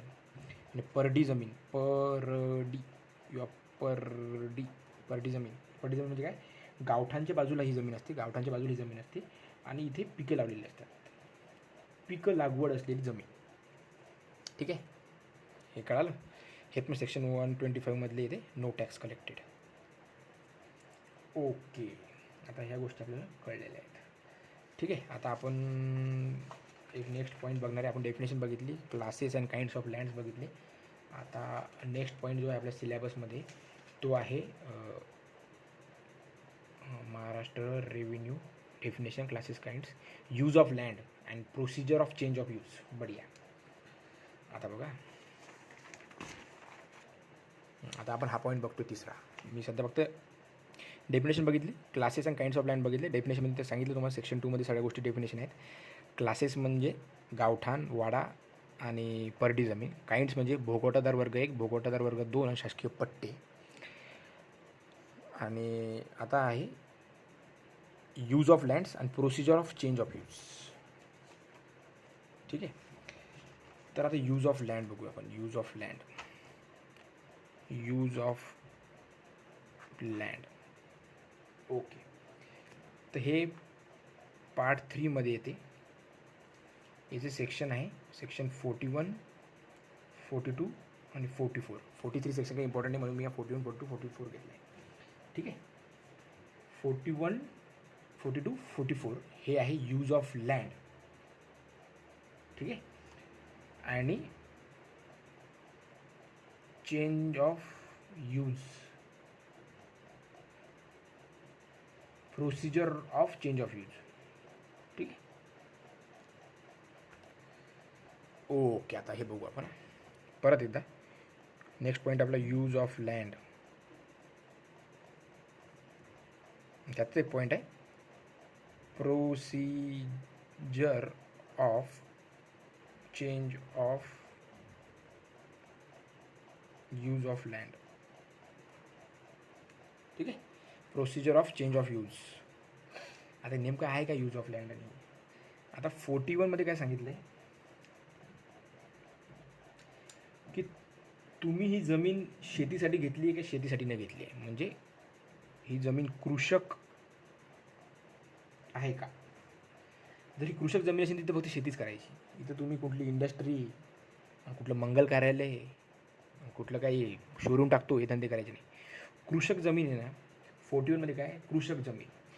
जर ती जमीन 41 सेक्शनमध्ये येत असेल किंवा ती जमीन कृषक म्हणून तुम्ही घेतलेली आहे तर त्या जमिनीवर तुम्ही शेतीच केली पाहिजे. शेती, हां, त्या शेतीसाठी मग त्या शेतात तुम्ही छोटंसं घर बांधा ना. ते विहीर बांधा, बोरवेल बांधा, छोटंसं घर बांधा. तुम्ही तिथं खतं टाका, तिथं तुम्ही गोठा बांधा, काही करा तुम्ही. पण छोटं घर आहे म्हणजे ते शेत मेंटेन होईल यासाठी जे छोटं घर लागत असते ते गोष्टी. ठीक आहे. 41मध्ये शेतीसाठी असलेली लँड म्हणून आपण म्हणतो यूज ऑफ लँड. त्यातले 3 प्रकार आहेत. कृषक यूज आहे, अकृषक आहे. ठीक आहे. 2 प्रकार आहेत यूज ऑफ लँडमध्ये, कृषक आणि अकृषक. म्हणजे agricultural land, non agricultural land. Section 41मध्ये येतो ॲग्रिकल्चरल लँड. ठीक आहे. Section 42 non agricultural land. म्हणजे तुम्ही ती जमीन नॉन ॲग्रिकल्चर लँडसाठी घेतलेली आहे.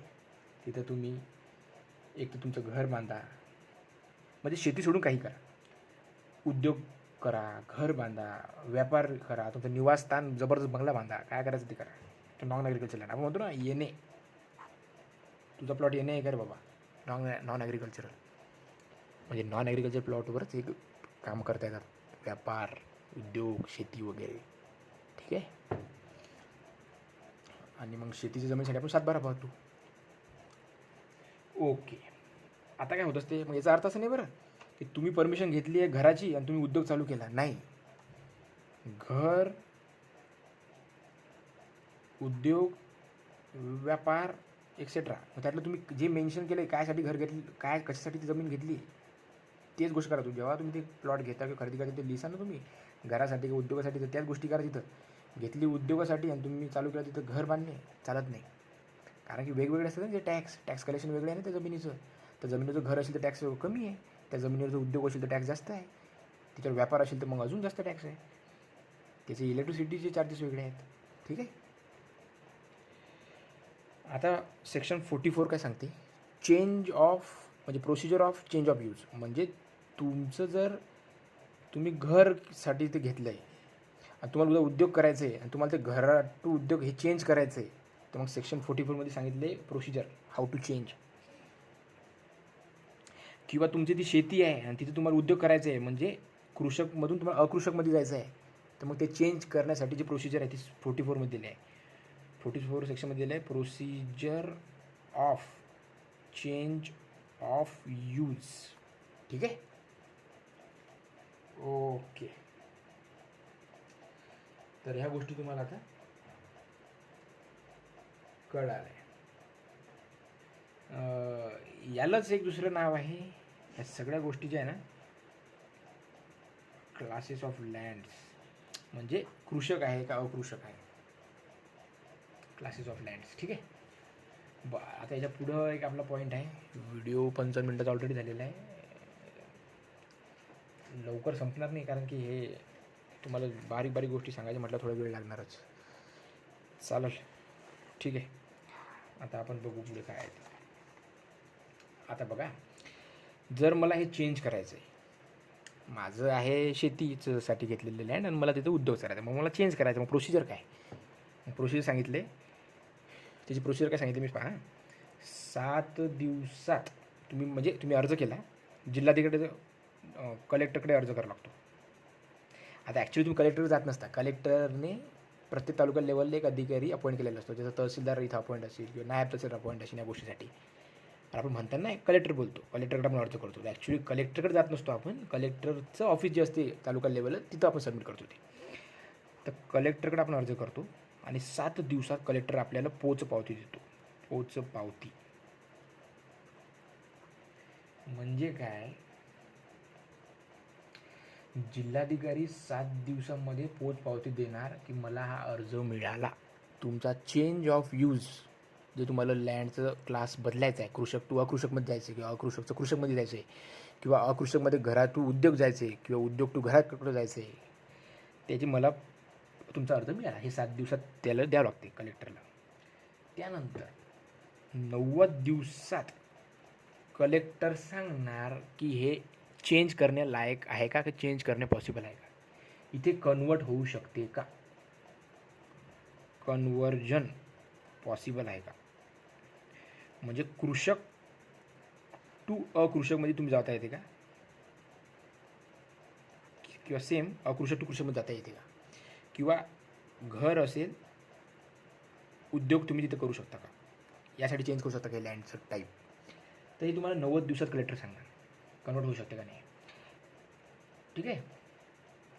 जर ते त्याने सांगितलं की होऊ शकते आणि मग त्यांनी चेंज करून दिलं, त्यानंतर तुम्हाला 30 दिवसात, तुम्हाला ओनरला 30 दिवसात तहसीलदारला सांगावं लागते, तहसीलदार साहेब मी अर्ज केला होता, मला 7 दिवसात पोचपावती मिळाली आणि मला 90 दिवसामध्ये कलेक्टरने सांगितलं की चेंज होऊ शकते आणि माझं चेंज केलं. मग त्यांनी, माझं कृषक होतं आता अकृषकमध्ये माझं चेंज झालं, तर प्लीज माझी नोंद करून घ्या अकृषक म्हणून. मग तर तुम्ही काय करता,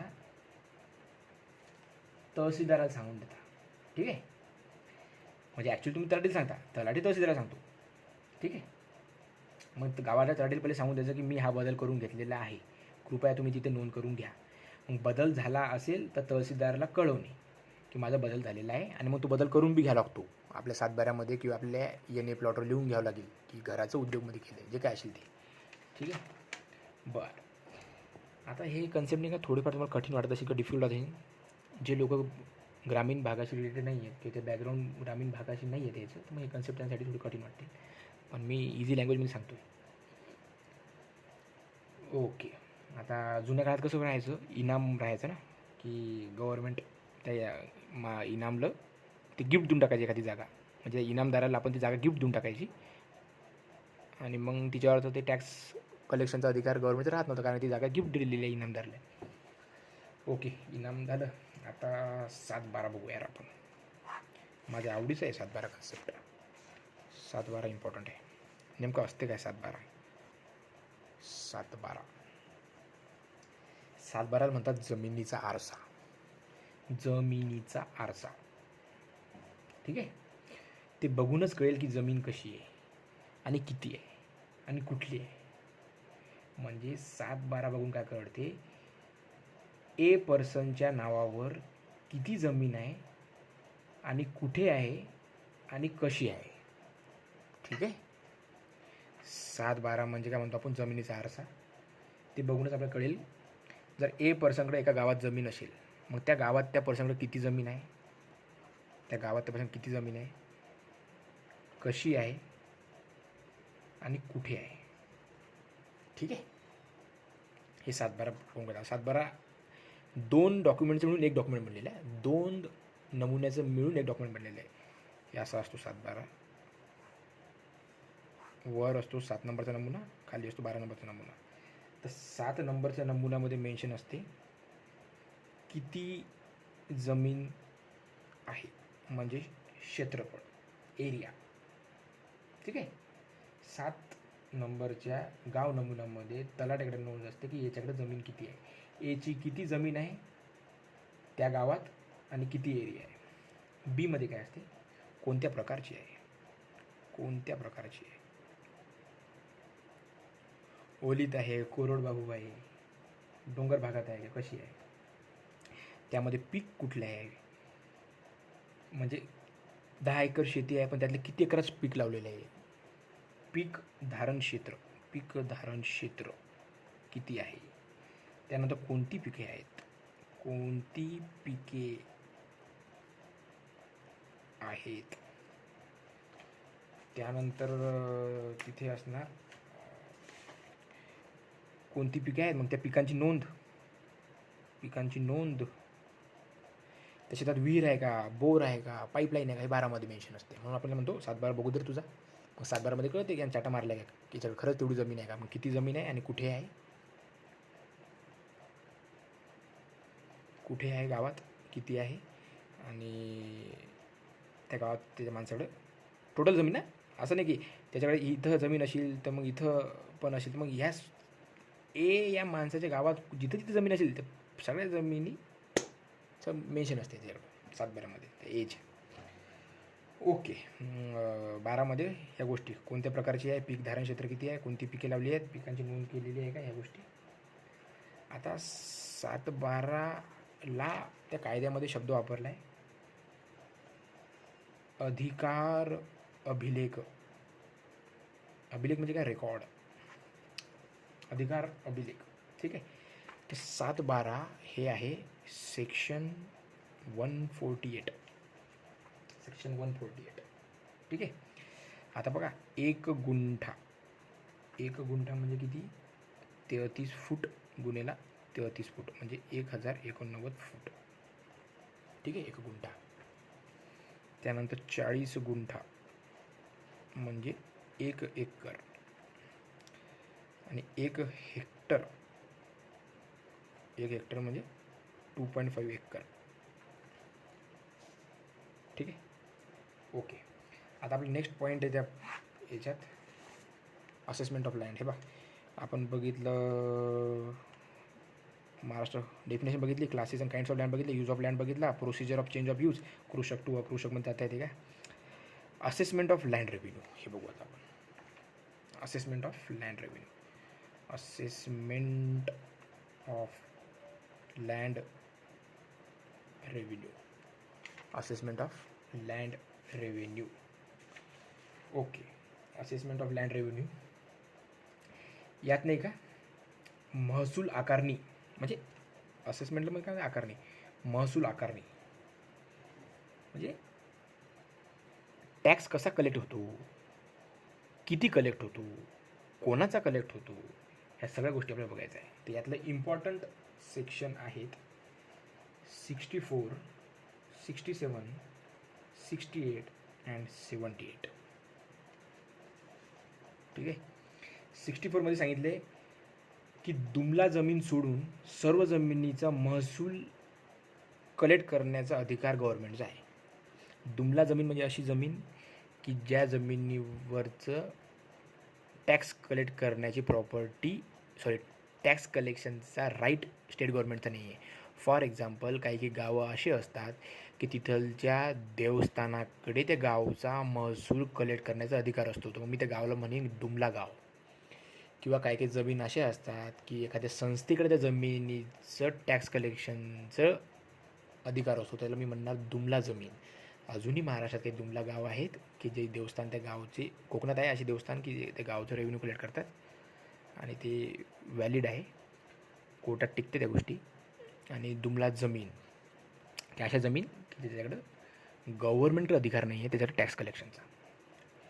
आता 64मध्ये काय सांगितलं की दुमला जमीन सोडून एक्सेप्ट दुमला land, all other land government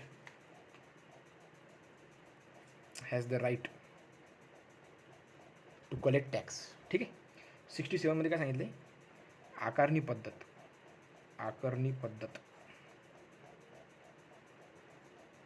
म्हणजे कोण कलेक्ट करेल, त्याची सिस्टीम काय असणार, ह्या गोष्टी आहे. 68मध्ये सांगितले आकारणी निश्चित, म्हणजे एवढ्या एरियासाठी किती टॅक्स पाहिजे, आकारणी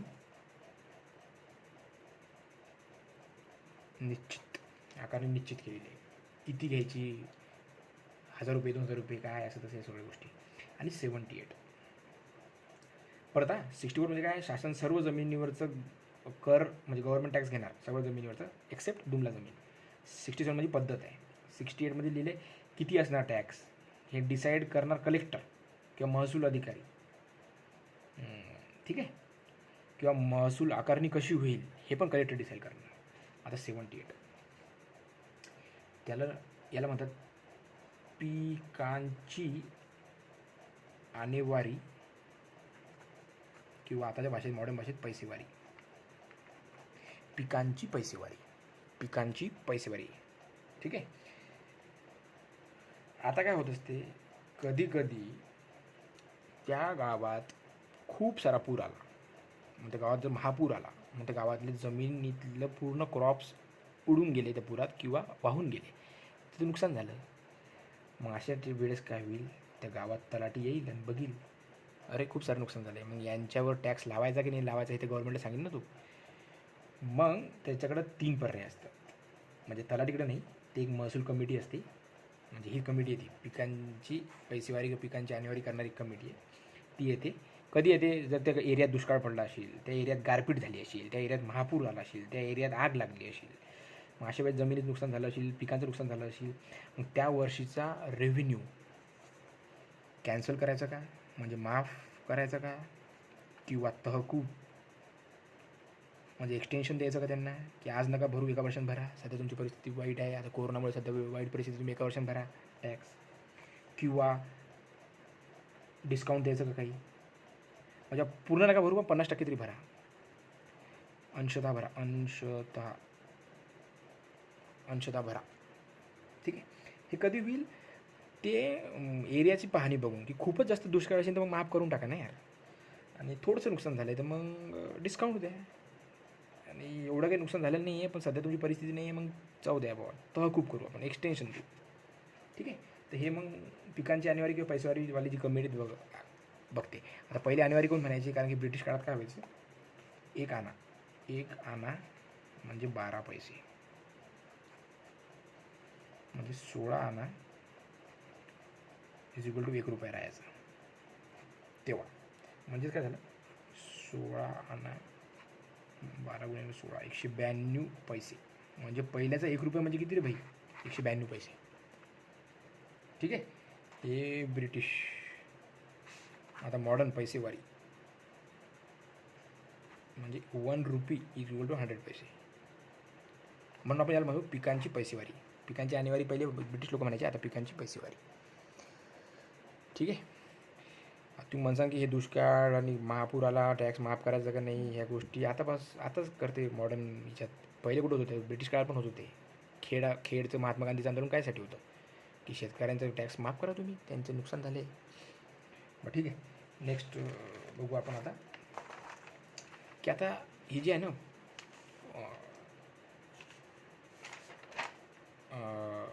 असेसमेंट ऑफ लँडमध्ये काय पाहिलं आपण, 78 पिकांची पैसेवारी. आता ते माफ करायचं की नाही करायचं, हे कसं डिसाईड होते ते बघू आपण. तहसीलदार काय करतो, एक कमिटी स्थापन करतो, बनवतो, समिती बनवतो तहसीलदार. ठीक आहे. त्याला म्हणतात ग्रामपीक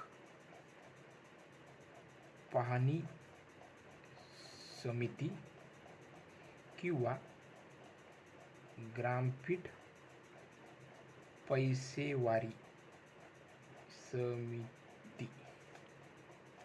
ठीक आहे.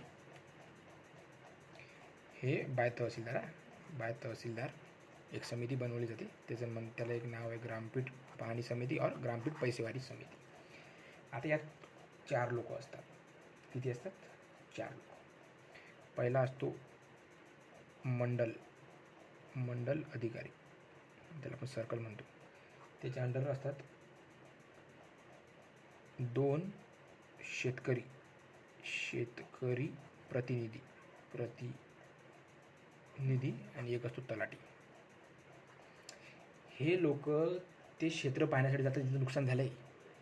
म्हणजे माझ्या गावात जर पूर आला आहे तर माझ्या गावातल्या 1000 एकर जमीन पुराखाली गेली तर माझं ते 1000 एकरचं क्षेत्र पाहण्यासाठी हे लोक येतील. मंडल अधिकारी, त्याच्यासोबत राहतील 2 शेतकरी प्रतिनिधी आणि एक तलाठी. हे 4 लोक पाहणी करतील आणि मग ते डिक्लेअर करतील आणि ते गव्हर्नमेंटला रिपोर्ट पाठवतील की खरंच महापूरमुळे भयंकर परिस्थिती आहे, इथे कसं आहे काय आहे, यांचं माफ करायचं का तहकूब करायचं का यांना डिस्काउंट द्यायचं महसूलमध्ये, हे डिसाईड होईल. आता माफ कधी होते मी तुम्हाला सांगतो. ठीक आहे. बरं, मला हे पाहणी कशी करतात मग आल्यावर? ते त्या गावातल्या जे जमीन पुराखाली गेली ते कोणत्याही एका शेतात जातात. समजा ते शेताचा एरिया असा असेल तिथं कुठल्याही एका शेतात जातात आणि त्या शेतातल्या साऊथ वेस्ट भागातल्या कोपऱ्यामध्ये एक कोपरा काढतात. कोणता? 10 मीटर बाय 10 मीटरचा. आणि या कोपऱ्याचं प्रोडक्टिव्हिटी आणि त्या कोपऱ्यातून जे पीक आले ते किती पीक आले आणि त्याची आज म्हणजे किती पीक झालं त्यांना. मग ते पीक जर कमी झालं असेल तर मग ते सांगते गव्हर्नमेंट की नाही, गव्हर्नमेंटला सांगतात मग हे ग्राम पाहणी समिती किंवा ग्रामपीठ पैसेवारी समिती की परिस्थिती भयानक आहे. ठीक आहे.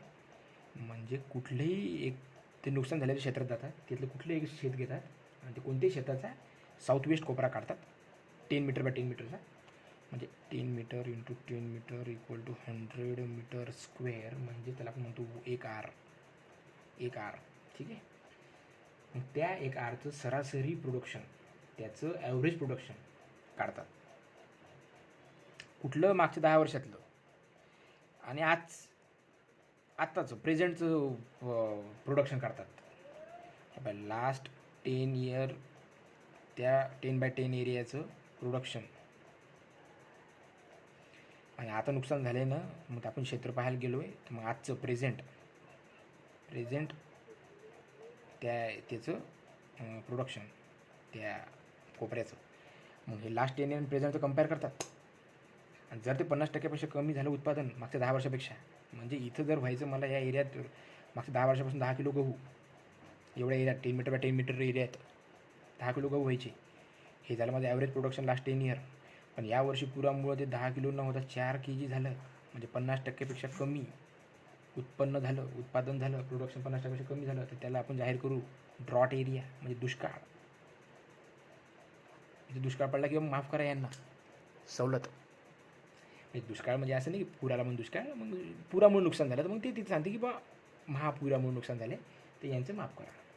दुष्काळ म्हणजे पाऊसच नाही पडला, खूप ऊन आहे, ते पीक गेलं जळून, पाणीच नाही आलं, पाऊसच नाही आलं, पीक नाही झालं, त्याच्यामुळे मग दुष्काळ जाहीर करा.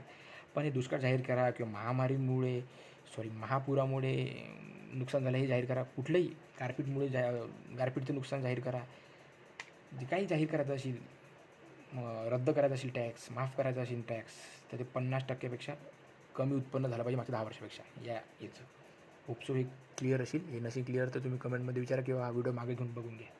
ठीक आहे ना. काहीच नाही करत ते. ही कमिटी असते ग्रामपीठ पाहणी समिती किंवा ग्रामपीठ पैसेवारी समिती. यात मंडल अधिकारी असतो, 2 शेतकरी प्रतिनिधी असतात, तलाठी असतात. ज्या क्षेत्राचं नुकसान झालं आहे त्या गावात जातात, त्या क्षेत्रातलं कुठलंही एक शेत पकडतात, त्या क्षेत्रातलं 10 बाय 10चा साऊथ वेस्टचा कोपरा काढतात, ते 10 मीटरचा कोपरा काढतात, त्या कोपऱ्यातलं प्रोडक्शन बघतात. इथं 100 झाडं लावली तर आता 5 झाडं टिकली आहेत, म्हणजे 5 झाडाचं प्रोडक्शन येईल. मग ते किती येईल? अरे थोडंसं प्रोडक्शन झाले. मागच्या 10 वर्षाला त्या कोपऱ्यातलं प्रोडक्शन बघितलं, आजचं प्रोडक्शन बघितलं, समजून येते का अरे खूपच लॉस झालेला आहे शेतकऱ्यांचा, यांना माफ करा रे बाबा, माफ करून टाकते. ठीक आहे. आता आपण आपल्या सिलेबसला चिटकून चालतो. आपण डेफिनेशन झालं, classes and kinds of land झालं, use of land and procedure of change of use झालं, असेसमेंट ऑफ लँड रेव्हेन्यू झालं. आता बघायचं लँड रेकॉर्ड. आता बघायचं आपल्याला लँड रेकॉर्ड. याला म्हणतात भूमी अभिलेख. ठीक आहे, भूमी अभिलेख. एक मिनटं. चला तर आता आपण बघू लँड रेकॉर्ड. ठीक आहे, लँड रेकॉर्ड. तर लँड रेकॉर्डमध्ये काय आहे, वार्षिक हिशोब होतो. ठीक आहे, भूमी अभिलेख, वार्षिक हिशोब. हिशोब कुठला, आता बघा मस्त कन्सेप्ट आहे. बरं, याच्याबद्दल कुठे उल्लेख केला आहे, section 90 of land revenue code ॲक्टमध्ये लँड रेकॉर्डबद्दल लँड रेकॉर्डचा उच्चार केलेला आहे सेक्शन 90मध्ये. आता काय होत असते, तलाठी 3-4 गाव आहेत ना, त्यातलं एक गाव घेऊ आपण. तलाठीकडे ते गावचं खातं असते. खातं, त्या खात्यात काय काय नोंद असते माहिती का, की त्या गावातून किती रेव्हेन्यू कलेक्ट केला, म्हणजे पूर्ण हिशोब असतो गावचा. गावचं खातं, त्याला 2-3 गाव असतात, प्रत्येक गावाचं त्याच्याकडे खातं असते. त्या गावाचं खातं मध्ये त्याचं पूर्ण रेकॉर्ड काढतो तो. त्या रेकॉर्डमध्ये काय असते मेन्शन, त्या गावचं वार्षिक हिशोबमध्ये की रेव्हेन्यू किती कलेक्ट झालं त्या गावातून, रेव्हेन्यू किती बाकी आहे कलेक्ट करायचा, बाकी किती डिफॉल्टर्स आहेत, आणि वसुली किती केली. रेव्हेन्यू कलेक्ट म्हणजे किती रेव्हेन्यू जनरेट झाला पाहिजे हे आहे, आणि वसुली किती केली. ठीक आहे, मग नंतर काय होते, तलाठी ते गावचं पूर्ण वार्षिक हिशोब तयार करतो एका गावचं त्या खात्यामध्ये. त्याच्या असं 3 गाव असेल, 3 खाते असतात तर त्याच्याकडे, तर त्या गावच्या खात्यामध्ये रेव्हेन्यू किती कलेक्ट झाला, किती बाकी आहे, कोण डिफॉल्टर आहे, वसुली किती झाली, हे सगळं मेन्शन करतो. आणि त्याला काय करायला लागते, हे त्याच्याकडे असलेल्या गावांचं खातं त्याला पाठवलं लागते तालुका लेवलला. मग तो तालुक्याला जो लिपिक बसलेला असतो त्याला तो सेंड करतो. असं गावांची खाती तो तालुक्याला सेंड करतो, आणि तालुक्यामध्ये बसलेला जो लिपिक आहे तो कंपाईल करतो सगळ्या गावांचं खातं, आणि मग तालुक्याचं खात्यामध्ये एंट्री करतो, आणि मग तालुक्याचं खातं त्या तयार करतो. आणि मग ते तालुक्याचं खातं, तालुका खातं, मग यामध्ये तो दाखवतो की किती रेव्हेन्यू जनरेट किती कलेक्ट झाला, यावर्षी वाढ झाली म्हणजे ग्रोथ झाली का घट झालं रेव्हेन्यूमध्ये. मागच्या वर्षी आपण आपल्या तालुक्यातून 4.25 कोटी रेव्हेन्यू कलेक्ट केला होता, यावर्षी आपण 3 कोटीच रेव्हेन्यू कलेक्ट झाला, म्हणजे घट झालेली आहे. ठीक आहे, मग हे सगळं तो कंपाईल करतो गावचं, म्हणजे सगळं एका तालुक्याचं. तलाठी काय करतो, 2-3 गावाचं असते त्याकडं, प्रत्येक गावाचं खातं तयार करतो, 3 गावांचं खातं तो पाठवून देतो. असे एका तालुक्यात 100 तलाठी असतील, मग प्रत्येक तलाठी आपल्या तालुक्याला ते पाठवून देतो. मग तालुक्याचं लिपिक ते पूर्ण गावाचं खातं बघून, पूर्ण गावांचं खातं बघून ते तालुक्याचं एक खातं बनवतो तो लिपिक. किती जनरेट झाला, किती कलेक्ट झाला, आणि वाढ झाली यावर्षी का कट झाली रेव्हेन्यूमध्ये, ते सगळं दाखवतो. आता ह्या गोष्टी कधी करावं लागतात किंवा कुठपर्यंत करावं लागतात, तर ह्या गोष्टी तुम्हाला महसूल वर्ष संपायच्या आधी करावं लागतं सगळ्या गोष्टी. ठीक आहे, आता आपण बघू महसूल. ठीक आहे, महसूल वर्ष. तर कधी असते महसूल वर्ष, 1 ऑगस्ट ते 31 जुलै हे असते रेव्हेन्यू डिपार्टमेंटचं वर्किंग इयर, महसुली वर्ष. जसं आपण म्हणतो आर्थिकचं म्हणतो आपण मार्च एंडिंग 1 एप्रिल ते 31 मार्च, तसं महसुली वर्ष. आता काय होत असते, आता तुम्ही ऐकलं असणार की 31 जुलैपर्यंत तालुक्याचा रेकॉर्ड सेंड करून लागतो गव्हर्नमेंटला वर, म्हणजे जिल्ह्यालाच वर सेंड करून लागतो, या जिल्ह्यातून किती कलेक्ट झाला वगैरे. आता तलाठी 15 जुलै ते 31 जुलै इतका बिझी असतो गावात, कारण की तो त्याचा हिशोब करून घेत असतो आणि त्याला तालुक्याला पाठवायचं असते. ठीक आहे, आणि जुलैला ते रेव्हेन्यू इयर संपत असते, त्यामुळे तो लास्टचे 15 दिवसामध्ये खूप काम करतो तलाठी. त्याच्यामुळे तो नवीन कुठलीच जमिनीची नोंदणी करून घेत नाही किंवा कोणालाही वेळ देत नाही जास्त, आणि तो त्याचं एकट्यात तो काम करून घेतो सगळे, आणि तो तालुक्याला पाठवून देतो. तालुका आल्यानंतर पुढे पाठवून देत असते. ठीक आहे. आता हे झालं, आपण बघितलं सेक्शन 90मध्ये बघितलं आपण हे. आता नेक्स्ट पार्ट आहे आपला शेवटचा आहे तो लँड रेकॉर्ड झालं. आता provision for appeal and revision and review. ठीक आहे, 1.5 घंट्याचा व्हिडिओ होईल बहुतेक. चला, नेक्स्ट आहे provisions for appeal, revision and review. म्हणजे या ॲक्टमध्ये काही चेंजेस होत गेले काय, रिव्ह्यू घेते ना गव्हर्नमेंट, काय बदल करा, हे नियम ॲड करा, ते अमेंडमेंट करा, त्या गोष्टी ॲड करा, नवीन रेग्युलेशन टाका. ठीक आहे, म्हणून रिवाईज होत राहतो हा ॲक्ट. ह्या सगळ्या गोष्टी याच्यात बघणार आहे. आता काय होत असते, part 13 speaks about provision for appeal. यामध्ये सेक्शन 246 to 259 याबद्दल provision for appeal, revision and review, हे सगळ्या गोष्टी आहेत. ठीक आहे. आता काय होत असते, जर तुम्हाला कोणत्याही रेव्हेन्यू ऑफिसरने डिसिजन देऊन टाकला की तुमच्या जमिनीचा असा असा आहे, तुम्ही हा अर्ज केला होता आणि हा आमचा डिसिजन आहे, आता तुम्हाला त्या डिसिजनचं ते किंवा त्याचं जे उत्तर आहे तुम्हाला ते पटलं नाही, तुम्ही अपील करू शकता. तर ती तुम्ही अपील करणार कलेक्टरकडे किंवा रेव्हेन्यू ऑफिसरकडे, जो कलेक्टर अपॉइंट करून देईल त्या तालुक्यात त्याच्याकडे. पण याच्याकडे जेव्हा तुम्ही अपील करताना अशाच गोष्टींचं अपील करणार की ज्या या कोडमध्ये मेन्शन आहे. 1966 महाराष्ट्र लँड रेव्हेन्यू कोड आपण बघतोय, यामध्ये ज्या गोष्टी मेन्शन आहे त्या गोष्टीशी रिलेटेड तुम्हाला अर्ज केला आणि तुम्हाला त्याचं उत्तर मिळालं आणि तुम्ही सहमत नाही आहे किंवा तुम्हाला तक्रार करायची असली, तुम्हाला त्याचे उत्तर किंवा डिसिजन किंवा ऑर्डर आलेली आहे ते तुम्हाला ॲक्सेप्टेड नाही आहे, तर तुम्ही कंप्लेंट करणार, अपील करणार कलेक्टर किंवा रेव्हेन्यू ऑफिसरकडे. पण काही गोष्टी अशा असतात की या कोडमध्ये मेन्शन होत नाही किंवा या 1966च्या महाराष्ट्र लँड रेव्हेन्यू कोडमध्ये नाही आहेत. तशा गोष्टींचं जर तुम्हाला कंप्लेंट करायची असली तर तुम्हाला करावं लागेल डिव्हिजनल कमिशनर. ठीक आहे.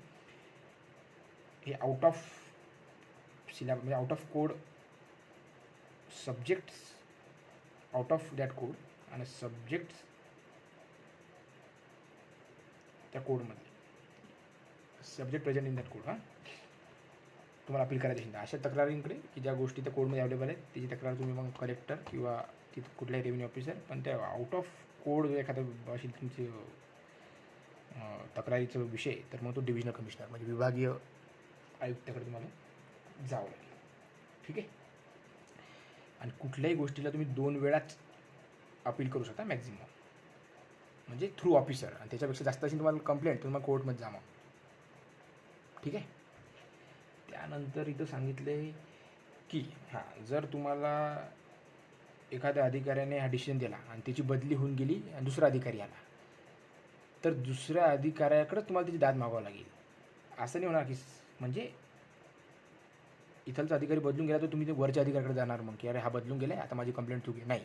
सेम डेजिग्नेशन ऑफिसरकडेच तुमची केस राहील. ठीक आहे. त्याची बदली होऊन गेली किंवा त्या रिटायर झाला, त्याच्याऐवजी दुसरा जो येईल, पण सेम डेजिग्नेशन ऑफिसरकडेच तुम्ही कंप्लेंट करणार, ती अपील त्याकडेच करणार, सेम माणसाकडे, सेम डेजिग्नेशन ऑफिसरकडेच अपील करावी लागणार तुम्हाला, त्याची ट्रान्सफर झाली तर.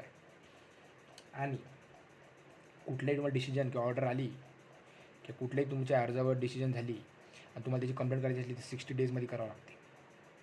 ठीक आहे. 60 डेजमध्ये करावं लागते. तो 60वा दिवस जर रविवारी येत असेल तर नेक्स्ट डे मग नेक्स्ट वर्किंग डे. ठीक आहे. हां, 60 डेज कधी जर कलेक्टरनं डिसिजन दिली तर. ठीक आहे. आणि कलेक्टर सोडून दुसऱ्याने डिसिजन दिली तुम्हाला त्याची कंप्लेंट करायची तर मग 90 डेज आहे तुमच्याकडे चान्स. आता आपण फास्टमध्ये बघतोय, हे काही एवढं इम्पॉर्टंट नाही. कुठल्या गोष्टीवर स्टे असेल तर तिच्यावर तुम्हाला अपील करता येणार नाही, ते तुम्हाला कोर्टमध्ये जावं लागेल. ठीक आहे. अपील करताना कुठले तुम्ही अपील करू राहिले, ऑब्जेक्शन घेऊन राहिले, त्याच्यासोबत तुम्हाला ऑब्जेक्शन सर्टिफिकेट जोडावं लागेल आणि त्यात मेन्शन करावं लागेल कोणत्या डिसिजनची तुम्हाला ऑब्जेक्शन आहे. म्हणजे आम्ही तुम्हाला कुठल्या डिसिजन दिला आहे आणि तुम्हाला त्याच्या अगेन्स्ट यायचं आहे, तर त्या डिसिजनची सर्टिफाईड कॉपी किंवा अशी कुठली ऑर्डर आहे त्या ऑर्डरच्या अगेन्स्ट तुम्ही ऑब्जेक्शन घेत आहे, मग त्या ऑर्डरची कॉपी अटॅच करावं लागेल तुमच्या अर्जासोबत. ठीक आहे. बरं, आता एक आहे नेक्स्ट थोडं मिसलेनियस ॲक्ट कोडमधलं 165 नावाचं एक 165 नंबरच्या सेक्शनमध्ये एक गोष्ट आहे उल्लेख केलेली, वाजिब उल अर्ज. म्हणजे काय, काही काही ठिकाणी अशा जागा असतात गावात किंवा टाऊनमध्ये किंवा महाराष्ट्र, अशा काही जागा आहेत की ज्याचा ओनर कोणीच नाही आहे. ना कलेक्टर त्याचा ओनर आहे, ना स्टेट गव्हर्नमेंट, ना ग्रामपंचायत, ना कुठला मालक, ना कुठली संस्था, ना काय, त्याचा कोणीच ओनर नाही आहे. मग अशी जागा की ज्याचा कुठलाच ओनर नाही आहे, मग या जागेचं करायचं काय हे कलेक्टर डिसाईड करतो. आणि त्या जागेचं काय करायचं त्या तिथलच्या राहणाऱ्या नेबरमधल्या गावांचं तो चर्चा करतो. त्याचं मत घेऊनच तो काहीतरी डिसिजन घेतो की मला ही जमीन मग गुरांसाठी अवेलेबल करायची आहे, गुरांच्या चारांसाठी किंवा गुरांच्या गोठ्यांसाठी, किंवा मला इथं तलाव बांधून फिशिंगसाठी अवेलेबल करायची, सर्वांसाठी ओपन ठेवायची आहे, का मला इथं रस्ता बांधायचा आहे. हे सगळं डिसिजन कलेक्टर घेणार गावकऱ्यांसोबत बोलून. पण कुठल्या जमिनीचा, त्या जमिनीला ओनर नाही आहे असल्या जमिनीचा, आणि त्या जमिनीचं काय करायचं, कसं यूज करायचं हे कलेक्टर डिसाईड करेल. तर या सगळ्या प्रोसिजरला म्हणतात वाजिब उल अर्ज. ठीक आहे. ओके, आता एक मला लास्ट पॉईंट तुम्हाला सांगायचा आहे. लास्ट पॉईंट सांगायचा आहे तुम्हाला की बरेच जण कन्फ्यूज होतात आर्टिकल आणि सेक्शन. जर कॉन्स्टिट्यूशनमधल्या गोष्टीबद्दल तुम्ही बोलत असाल तर आर्टिकल हे तुम्ही नाव घ्या की कॉन्स्टिट्यूशनमधलं 19 नंबरचं आर्टिकल, कॉन्स्टिट्यूशनमधलं 157चं आर्टिकल. म्हणजे कॉन्स्टिट्यूशन रिलेटेड जर तुमची कोणती तरतूद असेल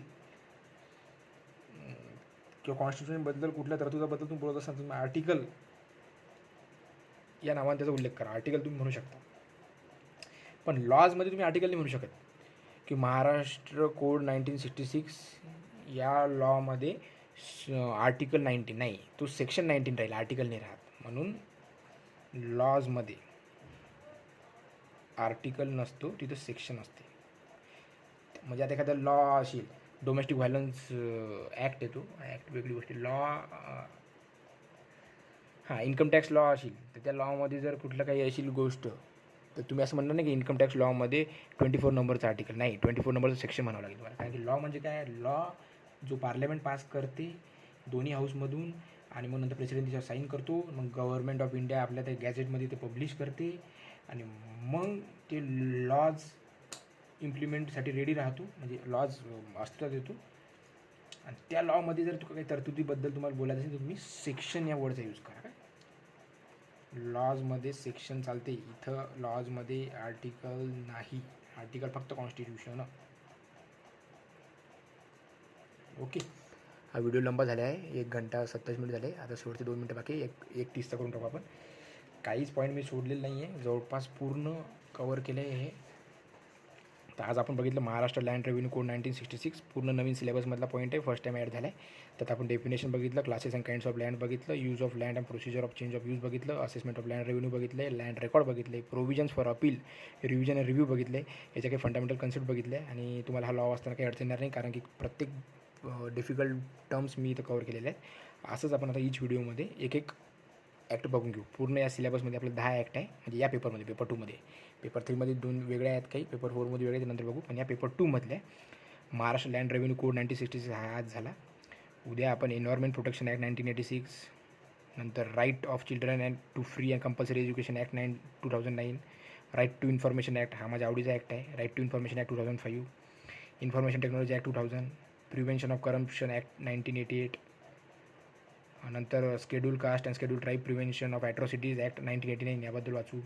the maintenance and welfare of parents and senior citizen act हे यावर्षी टाकलं आहे सिलेबसमध्ये, किंवा सिनियर सिटीजन अँड पॅरेंट्सचं कसं आपण त्यांच्या मुलांनी कसं सांभाळ केला पाहिजे. The maintenance and welfare of parents and senior citizen act 2007, मस्त पॉईंट टाकले आहे, गरज होती याची.